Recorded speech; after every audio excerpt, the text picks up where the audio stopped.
జగన్‌కి తమ సత్తా చూపించాలనుకున్నటువంటి వాళ్ళల్లో కార్యకర్తలు వాలంటీర్ల వ్యవస్థ పెట్టి మాకు విలువ లేకుండా చేశాడు అన్నటువంటి ఖచ్చితం. వాళ్ళందరూ ఓటుకి దూరమయ్యారు. ఓట్లు వేయించడానికి దూరమయ్యారు. ఫలితం జగన్ ఓటమి. అట్ ద సేమ్ టైం నాయకులు, రెడ్డి నాయకులు ఎస్పెషల్లీ రెడ్లని పక్కన పెట్టి బీసీలకు ఇస్తాడా? బీసీ మంత్రులని ఎస్సీ, ఎస్టీ మంత్రులనేమో కంటిన్యూ చేస్తాడా? రెడ్డి మంత్రుల్ని మారుస్తాడా? ఇదెక్కడిది? చూపించాలి మా సత్తా ఏంటో. రెడ్డి ప్రభుత్వం అన్నటువంటి దాన్ని కాదు అనుకున్నప్పుడు మనకెందుకు? జగన్కి రెడ్డి అనేటటువంటి కమ్యూనిటీ సత్తా ఏంటో చూపెట్టాలనుకున్నారు. దాంతో వాళ్ళందరూ ఎదురు దెబ్బేశారు. అందుకే రాయలసీమలో కూడా తెలుగుదేశం చరిత్రలోనే రానన్ని సీట్లు లభించినాయి.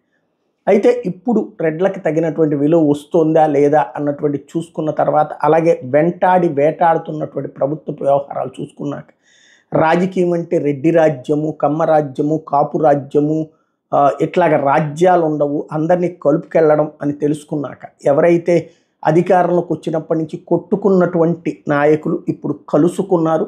నెల్లూరు జిల్లాలో ఒకప్పుడు కంచుకోట లాంటి నెల్లూరు జిల్లాని నాశనం చేసుకున్నటువంటిది అహంకారం, అభిజాత్యం పెరిగిపోయి 2014లోనూ బలంగా ఉంది నెల్లూరులో కాంగ్రెస్, వైఎస్ఆర్ కాంగ్రెస్ పార్టీ. 2018లో కూడా అదే 19లో కూడా అద్భుతమైనటువంటిది క్లీన్ స్వీప్ చేసి, అట్లాంటిది మొన్న తుడిచిపెట్టుకుపోయింది. క్లీన్ స్వీపే అయ్యింది. దానికి కారణం నాయకుల యొక్క అహంకారాలు, అభిజాత్యాలతో కూడినటువంటి వ్యవహార శైలి. ఇప్పుడు కాస్త కాకాని జైలు నుండి బయటకు వచ్చాక అనిల్ కుమార్ యాదవ్ కలవటము, అందరూ కూర్చోవడం. వాస్తవంగా అనిల్ కుమార్ యాదవ్ని బయటికి పంపించేదాకా వెంటబడ్డారు మిగతా రెడ్డి నాయకులందరూ. తీరా చూస్తే అనిల్ కుమార్ యాదవ్ బయటకు వచ్చిన తర్వాత పోనీ వీళ్ళందరూ ఏమన్నా అక్కడ తెచ్చారంటే పార్టీని తుడిచిపెట్టేశారు. అందరూ కలుపుకు వెళ్ళాలి, ఎస్సీ, ఎస్టీ, బీసీ, మైనార్టీ అన్నటువంటిది రెడ్లు నాయకత్వం వహిస్తారా లేకపోతే కలిసి వాళ్ళతో సాగుతారా అన్నటువంటి తేల్చుకోవాల్సిన సందర్భాన్ని గుర్తు చేస్తోంది.